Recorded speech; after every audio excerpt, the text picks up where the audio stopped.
We are back. I can't believe it's 23rd episode, and I have to apologize that it took me 23 episodes to get you on. I will tell you, in the queue are folks like Dr. James Beckett. So at least you did beat Dr. Beckett. I'm recording with him next week. So you did get in under the Dr. Beckett wire, which put you in some pretty good company. None other than Erik Myers coming to join the Hobby with Cage. Thank you. Thanks for joining, man. It's a blessing and a pleasure always. Every time I come on your show, it's always a lot of fun. And to be honest, I probably should have followed up Dr. Beckett. I know that I'll never be as important as he is in our hobby. So just to be in the same month, I'm honored to do so. There you go. That's He's a nice, a good little friend. respectful. I did his show and it was a lot of fun. I asked him, tell me why 9.5 is a 10, and he didn't really love that, but he had an answer. I kind of put him on the hot seat a little bit. He does like a dueling questions, and he was really prepared, and I was like, I have to ask questions. All right, I'll figure it out on the fly. We'll just see how this one goes. I think it went pretty well, so we'll see when he comes on next week. But I mean, definitely guys who attack the hobby from a different perspective. I mean, he is, he's a little more laid back. You're a little more high strung, but we're going to get into a whole bunch of stuff because you just recently switched positions, and I want to talk to you about that. But right off the bat, I love talking to you because you are hobby positivity, optimism on steroids. You always have something good to say about the hobby. People love chatting with you. Seriously, people love chatting with you. And I'm going to juxtapose that against sort of the hobby, layout now, the backdrop. We are not where we were in late 2020, early 2021, even late 2021.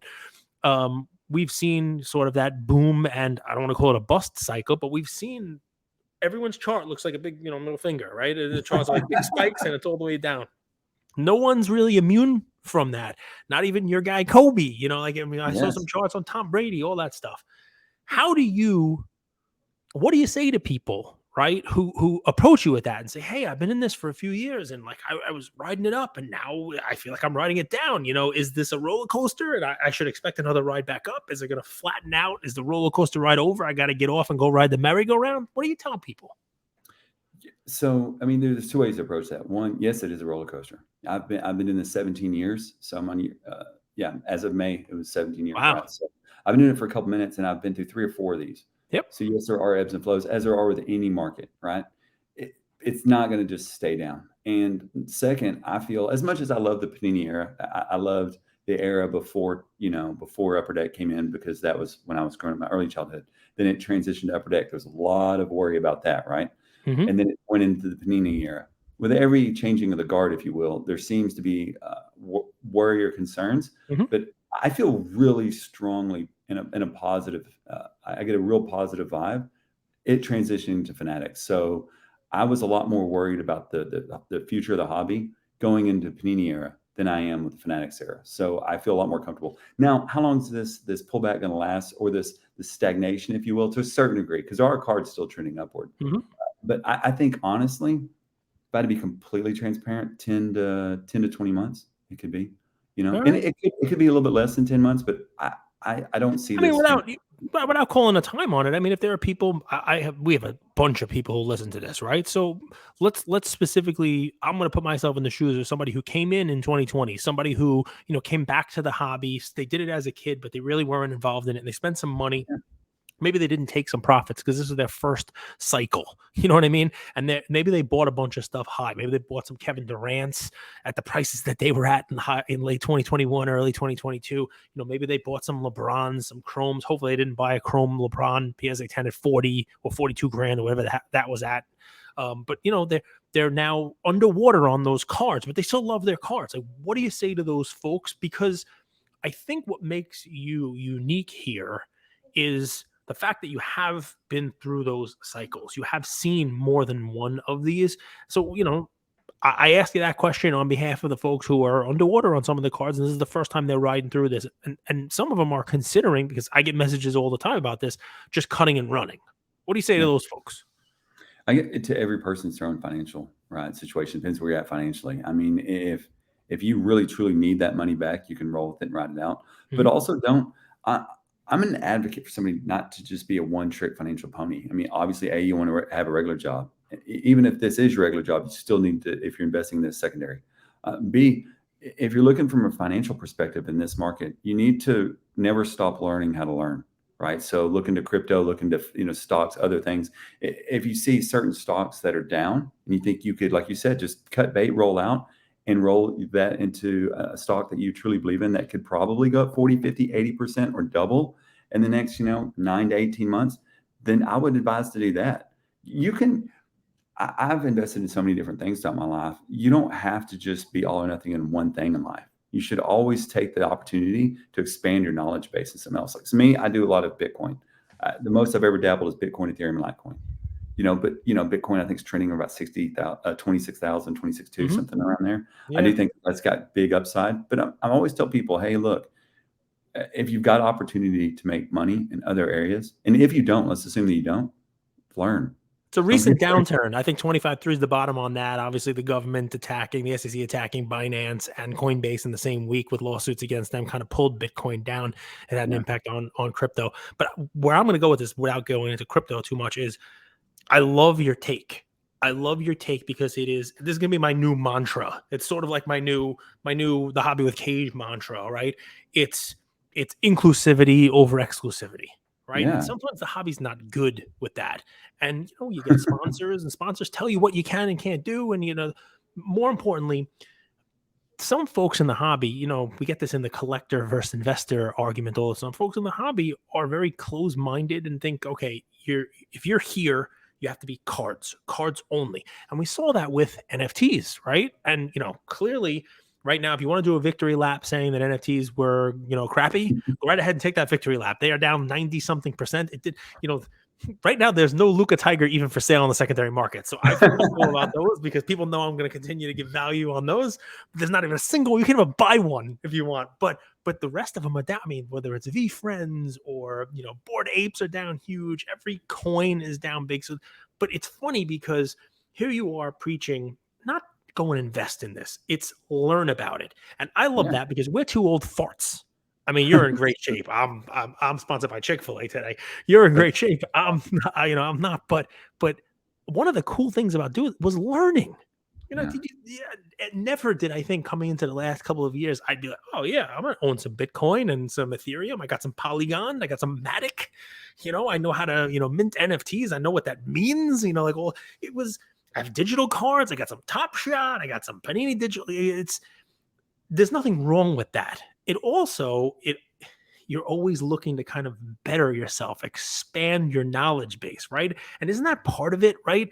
So, I mean, if I could add on to what you're saying, if that person, that young kid who came in the hobby, or that older person who came back into the hobby and they did it as a kid, if they asked me that question, what I would say is, sure, you might be underwater now, but let's think about the fun you had, the journey you had, the shows you went to, the friends you met, the community around the hobby, the whole deal. And maybe those things will let you hang on to your cards for 6 months or a year as they ride back up. Maybe. I'm not saying cards are going up, down, you name it. I'm too stupid to tell you what's going to actually happen there. But what I'm not dumb about is I love the hobby community. You know what I mean? And sometimes it rubs me the wrong way because, I'm like, hey, let's talk about digital. You just brought up cryptocurrencies and people are like, no, you need cards, just cards. I mean, if there's one thing I would kind of preach, it's exactly what you're talking about, right? And I bought stocks. I'm buying stocks. I buy type 1 photos and people think I'm a lunatic. You can expand it, right? You're always looking to kind of learn something new. Just don't get into Babe Ruth baseballs. That's all I ask. Leave my lane alone. No Babe Ruth baseballs. I have one. Yeah. I have a Babe Ruth baseball. I don't know what to do with it. It's actually a good question because I got it in trade for a Ronda Rousey card, which is pretty funny. And it was one of those TriStar like chase, it was mystery packs boxes.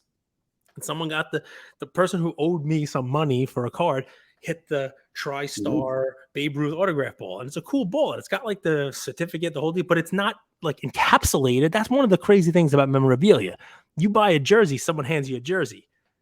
A card is slabbed, right? Autographs are slabbed, even type 1 slabbed. Shoot, talk to me. So on that note, there's a place in Florida. It's called Ball Dome. They're actually the manufacturer of the ball holder that Beckett uses. You can buy them straight from Ball Dome. I think they're $15. Right. So the encapsulation, except with Beckett, when you get them Beckett, it's hermetically sealed, right? This Right. one is just a twist lock, but it's the same item, right? So you can get, I think they're $15. And the cool thing is you can get for $5, you can get a customizable slip. So you can put whatever quote you want on there. So I recommend, so you're talking $20 plus shipping from Baldome. All right. For There you the go. Baldome plug there. I buy them, I buy a half dozen at a time. I think if you buy 6, you get 72 for $72 or See, something. this works for me because I won't hermetically seal it because the guys from Yeah. the Sandlot, they're around, they do shows. We even had them on the podcast, 2 years ago, I think. One day, when I really hit it big, Eric, I'm going to take my Babe Ruth ball and I'm going to have a catch with the Sandlot kids with it. Oh yeah, dude, that's awesome. You know, so what you Baby were saying, Ruth. Baby Ruth. You just keep it away from Hercules, right? That's it. Yeah, exactly. Keep it away from the beast. So you were All right. saying a So, lot. go ahead, A shoot. lot. So when we did an event at the Mint, right? So we were on the panel at the Mint. Yep.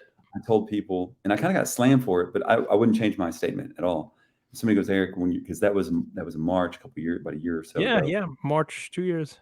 Yeah. And somebody asked me, like, what would you recommend somebody doing getting the hobby? And I would say the same thing now is spend the first 3 months learning.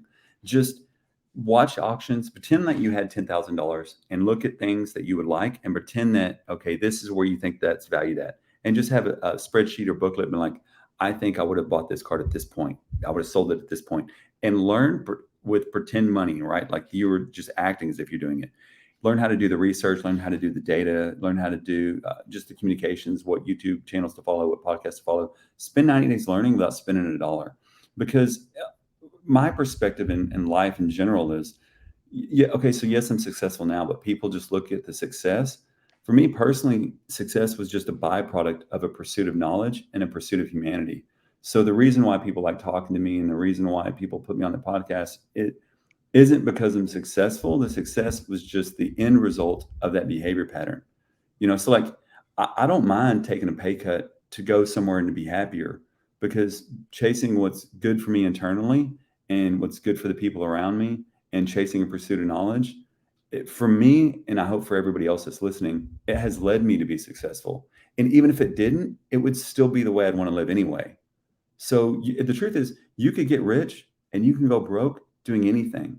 You might as well try to learn something in the process and try to pursue something that makes you feel good on the inside. Because, success isn't promised. It's a 50-50 crapshoot either way. So I like the knowledge of doing it all as opposed to anything else. So spend time before you spend money. And Yeah. always look to, Here's the get a thing. little smarter. If you bought something, let's say you bought a TV at Best Buy and it comes with a 90-day money back guarantee, and it isn't what you wanted, you would take it back, get your money back. But we don't demand our money back from ourselves because we don't want to put in the work on ourselves. We don't want to put in the time, effort, and dedication it takes to truly master a craft. So I think people need to look within themselves and maybe, demand that refund. If you invested and you really didn't do a lot of research, due diligence, and you lost money, you might want to demand that refund from yourself. Like, what could I do different next time? Let's look, if I want to cash out of cards and go somewhere else, let's really put this in and put the work in ahead of time before you drop the dollar. And like for me, I've 2, 3, 4x on Bitcoin, then cashed out of that, and then gone into, cards, made money on cards, then lost the profit, made it back up. It's whatever, but it's all just a process of expanding myself, and that's really what. So when I left PWCC and went to Alt, it was to be more involved. Right. You got into it yourself. I didn't even have to ask. Go for it. It was part of it. It was a segue of me being allowed and able to be more involved in the totality of the construct of a business.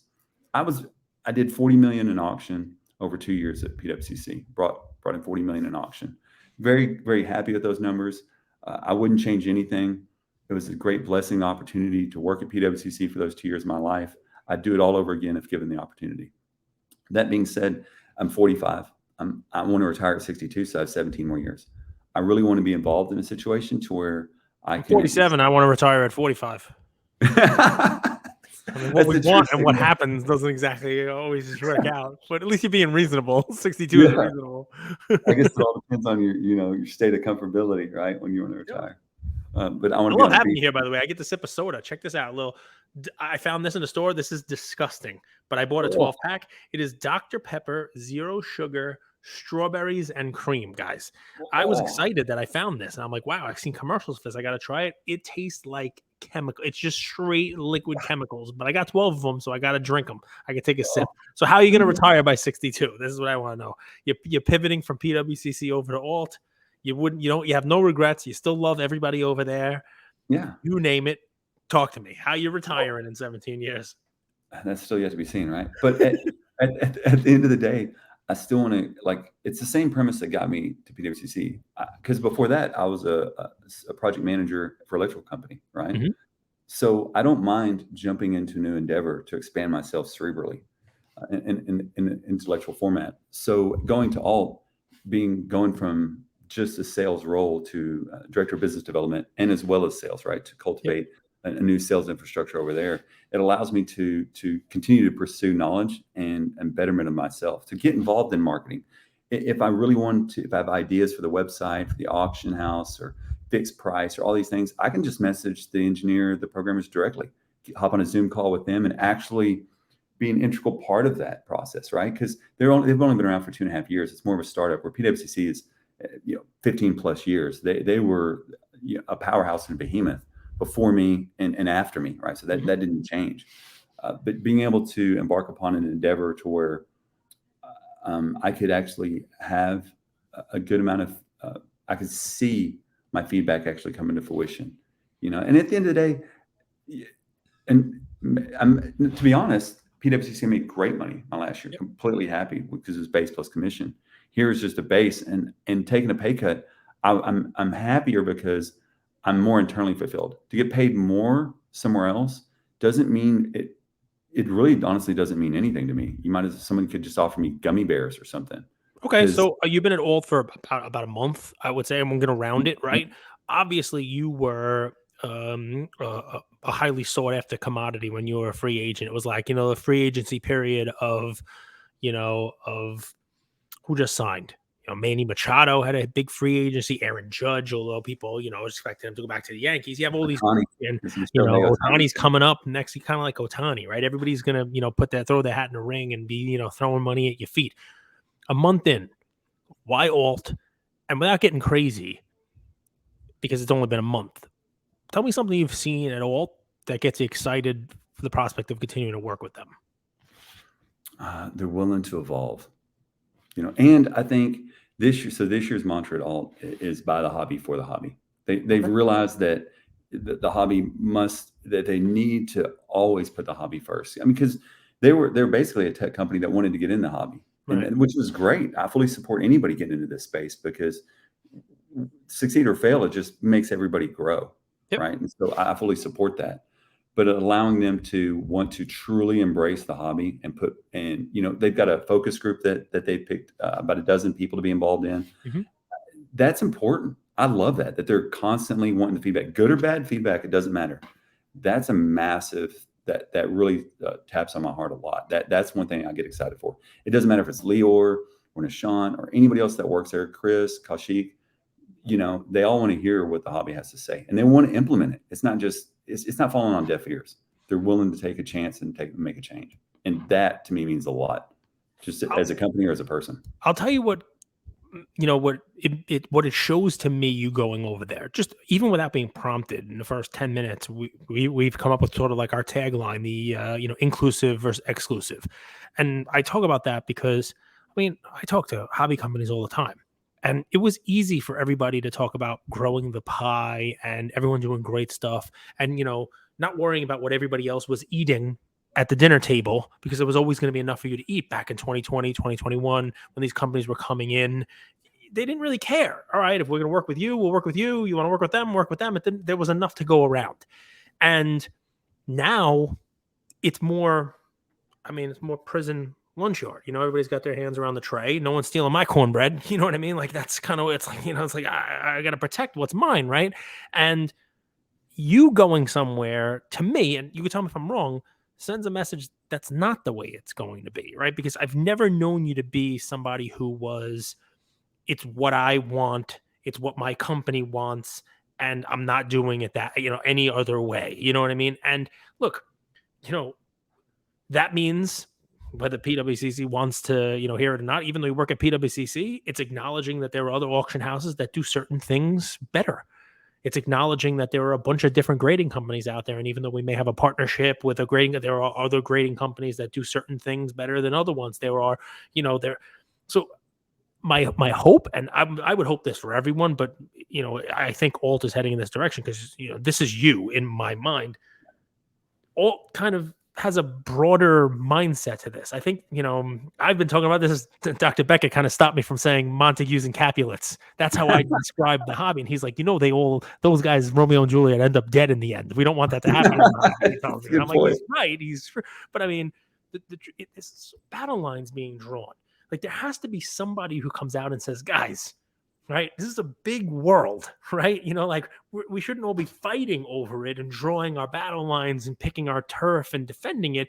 Let's instead like figure out a way to kind of work together and, build this thing bigger. So like, I mean, just to give some kudos out there, like I like SGC's promotion with Fanatics, right? I like that, hey, Bowman and now Series 2, $9. Anytime you send in a card, $9, turn it around, boom, we'll have it back to you quick. Like I like that companies will work together for the better of the consumer and the hobby in general. And I hope you kind of bring some of that stuff to Alt as well. That's the only way I want to live. Well, take it back. That's the only way I'm going to live.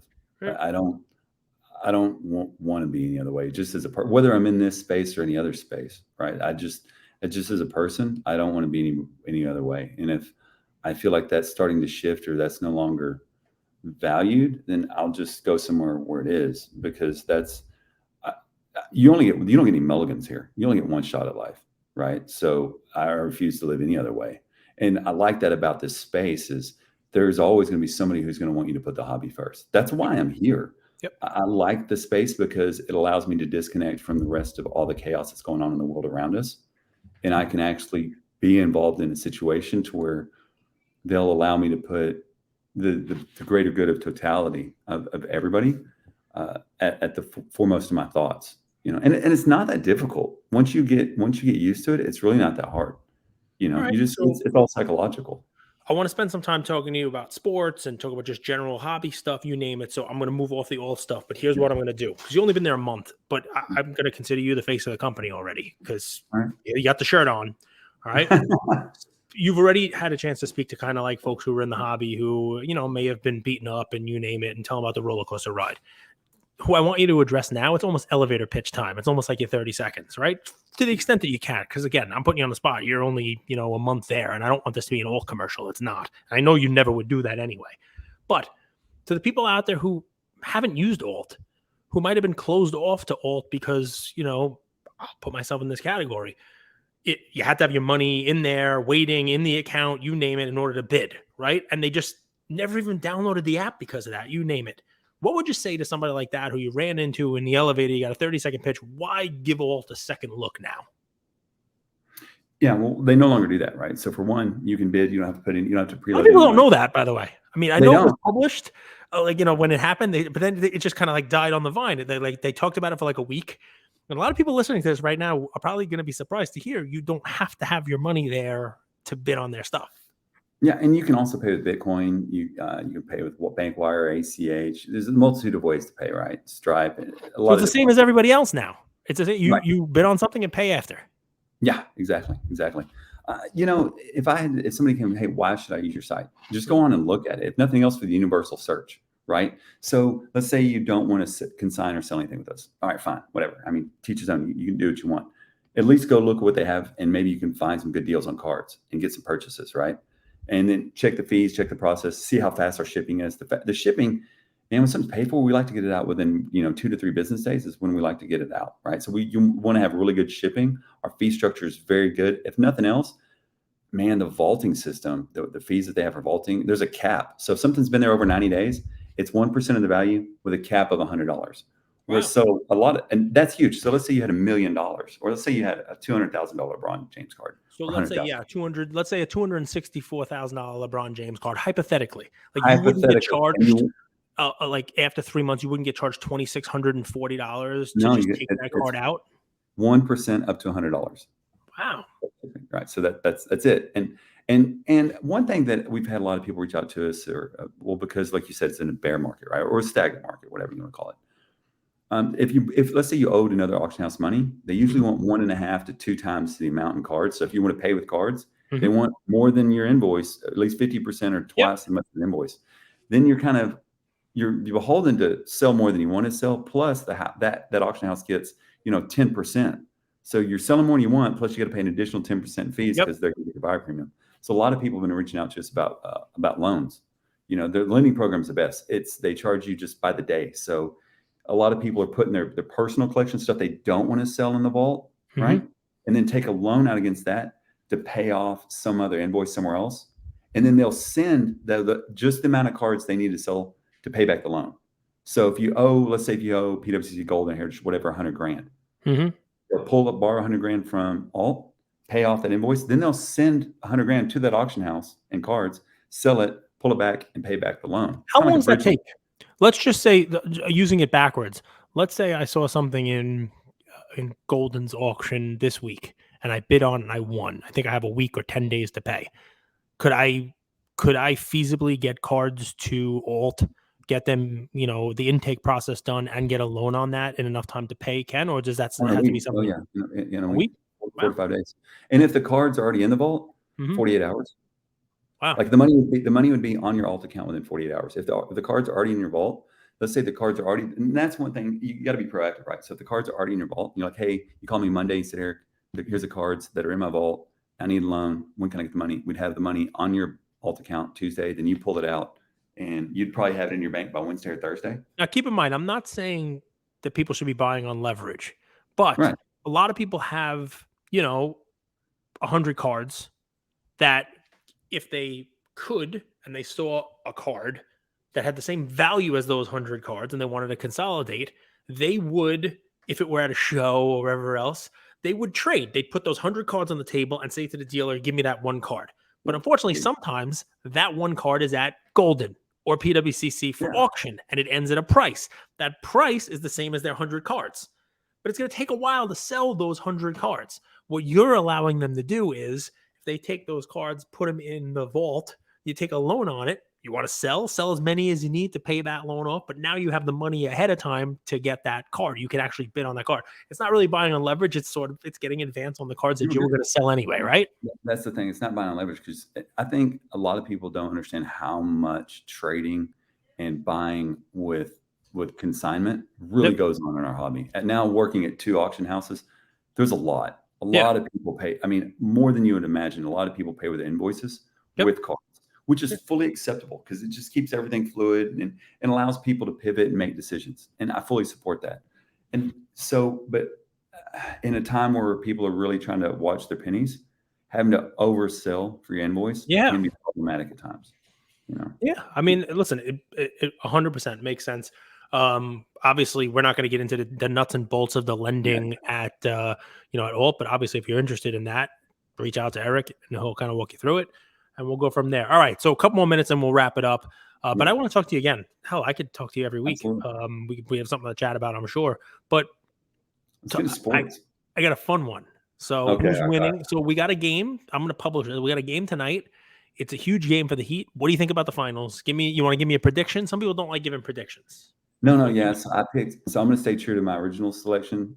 Before the final started, I call them the Nuggies. I picked the Nuggies in 5. All right. So I'm going to stay true to that. Yeah, I mean, they win the next 2. That's that's it. So I'll play out the rest of the series. I think the Nuggies pick up this one. They go up 3-1. I think the Heat will know, and I think they'll go home and they win. They go home and they so win. I will tell you a stat that I read. When a series is tied 1-1, the winner of game 3 goes on to win 80% of the series. And let's be honest, as far as complete, and I'm no disrespect to the Heat. What they have done is insane. I mean, I think 6 of the 8 people that play majority of the minutes were undrafted. I think 5 or 6 of them were. Yeah. They were an 8 seed. They should never have even gotten to the Eastern Conference Finals, much less the finals. Win or lose, a gauntlet, right? They knocked out the top 2 seeds, right? They knocked out Boston and Milwaukee. I mean, win or lose, this is huge for the organization, Miami, and Jimmy, right? I mean, Let's be Yeah. honest. I mean, I was talking the other day, so I'm going to pick the Nuggets in 5. But I was talking the Nuggets other in day. 5. I think down the road, I think eventually Jimmy will have somewhat of a cult following to Derrick Rose and Anthony Hardaway. I think I All could see right. that. So here's the comparison: Jimmy Butler, Derrick Rose. If that's what he's aspiring to have a cult following, are you a buyer of Jimmy Butler's cards? Because with No, that comparison, the answer should be no. no, yeah. But then again, I don't collect Anthony Hardaway or Derrick Rose either. But I could see people who like those type. I could see him being the next guy. Penny, people collect Penny. Well, I grew up in that era, right? Yeah. So I'm more attached to Penny, especially. I just wish he would have played with Shaq longer. Wish Shaq would have Yeah. given it a little bit more time. So I think they would have won a chip, at least one together. So I can see that. And Penny was, I think, ahead of his time. I think Penny could be a pro point guard, successful pro point guard right now. Derrick Yeah. Rose is kind of an oddity because he only had like 3 really good years. Like Yeah. Yeah. his window was really short of very high success. And again, none of them won a chip. So I think if you look at it, Butler's got a better career than Derrick Rose, as far as like longevity of his peak and what I he's able cheer to for Rose to continue to compile numbers. I see him here on the Knicks, and they really didn't give him too many minutes. He definitely didn't do anything in the playoffs. I want Rose to go somewhere where they'll actually let him play. Real valuable 6-minute. Even if it's for not a contender, I want him to compile stats, because if he doesn't, he will be the answer to a trivia question. And the trivia question is, name the only person to win an NBA MVP who's not in the Hall of Fame. Oh, that'd be horrible. Because That would be everybody who wins the MVP is in the Hall of Fame. And I mean, Joker has won 2, and now he looks like he's going to win a championship. He's well on the way. You never know what's going to happen, right? Embiid now, let's see what winds up happening. But when you win the MVP, keep in mind the MVP in this league is basically Jordan, LeBron. Before there was Bird, Magic, Jordan, Hakeem Olajuwon. What do you think Kyrie does? A little Yeah. pivot there. What do you think Kyrie does? Think he I don't stays? know. Listen, so what's funny with the super teams and all this craziness and stuff, I love the NBA offseason has become like theater, because you It have is. the players have so much control over what happens. And normally you'd be like, Kyrie says, LeBron, come play in Dallas. You'd be like, yeah, whatever. But now you're like, wow, let's think about that triple logo man with the LeBron and Luka becomes, valuable again. Imagine Luka playing with LeBron. And LeBron loves Luka. And talk about a shot in the arm for the hobby, right? I mean, Luka, who was a bulletproof investment for the longest time, finally people are starting to like, all right, I don't want to say sour on him, but people are starting to like, all right, well, when's he going to do something, So it's interesting, man. He's an amazing talent, but there's when you have Embiid, Giannis, and the Joker to compete with you in MVP, there's a good chance he might not win MVP because there's some stout MVP talent up there. So as good as Luka is, he's gonna have to change teams, or they're gonna have to bring a lot of building pieces around him or him and Kyrie. I mean, Whether it's and LeBron we want to talk about off season, right? I mean, Chris Paul, he's going to go somewhere else. It looks like Dame is talking about going somewhere else, maybe going to the Heat. I mean, and the LeBron saga, right? He's going to play for a while, but think about this, right? So Bronny's going to USC to be close to out there. So I imagine with that, LeBron stays in California, right? His son's going to college there. That could always switch. You could always decommit, but right now, that's where he's going. He's going to college. I'm sure that's what the plan. But that contract's up, and think about it, right? Does LeBron really say to whatever team drafts his son, "I'll sign with you"? And not next year, but the year after, Bronny comes out after a year, I'm signing. I know we just saw the craziest lottery pick ever, like it's going to be, Wemby, but does a team go and draft Bronny, who's probably a mid first round to low first round at his best day? They're saying he's a good defender, and they've said he took a leap this year, and he looked good in the McDonald's All-Star game and the whole deal. But let's put him in the bottom of the first round as a ceiling.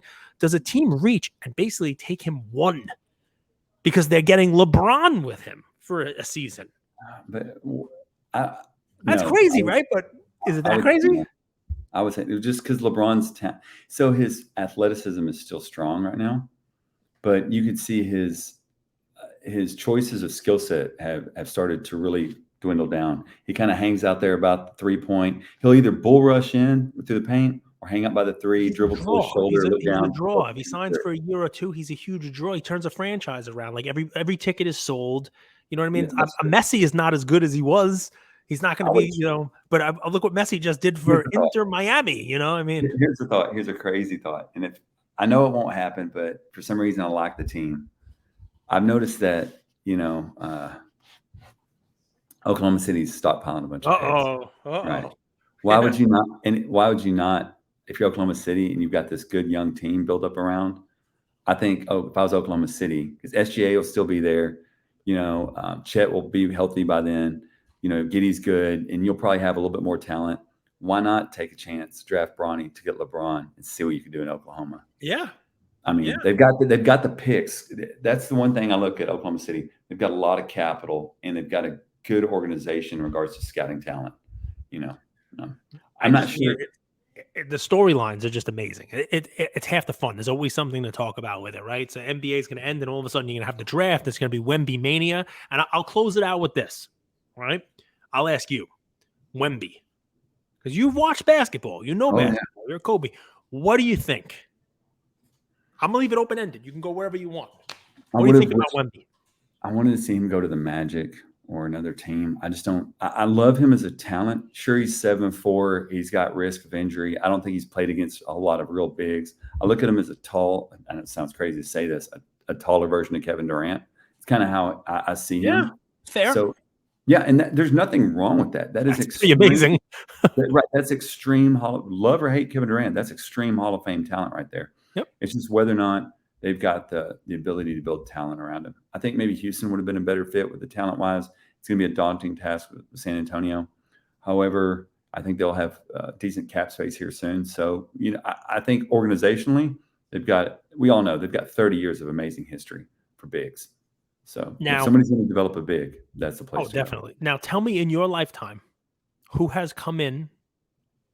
I won't even keep it limited to basketball, but if you want to who has come in with the type of expectations, the type of comparisons, a taller Kevin Durant, you just said, which is fair. I mean, it's valid. Who has come in with that type of a comparison in the league and actually lived up to it? Just LeBron. Yeah. I mean, yeah. And I'm not even a LeBron fan, right? I know, but it's LeBron. LeBron has been the closest to, if not living up to, maybe, surpassing. When Durant came out, I mean, that's just, he was also well thought of. He wasn't even the first round. He wasn't even the first pick. Right? I remember Odin. But Griffin was a huge hype, dude. Huge hype. Yeah. Huge hype. mean, you don't have to go that far back. Zion. That God, bless that situation. Oh my God, bless him is right.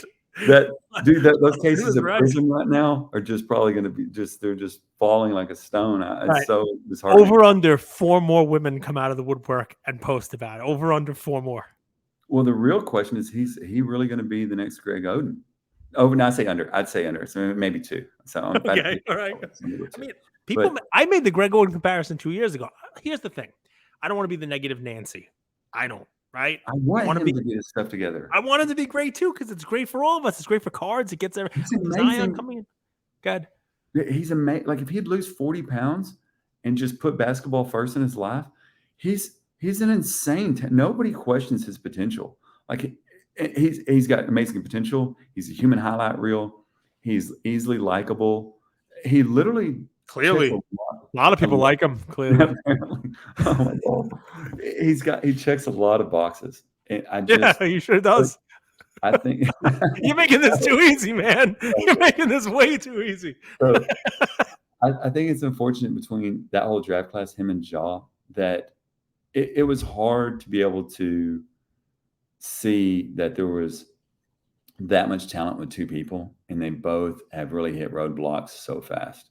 Yeah. Talk about that was sealed wax. That was can't miss. Put it away. It doesn't matter which one of those guys. One of them's going to turn into the next great thing. And now you got, they're both RJ Barrett. They're both shooting off where they shouldn't be shooting off. And Ja, I think so. And the problem is, I don't know how to.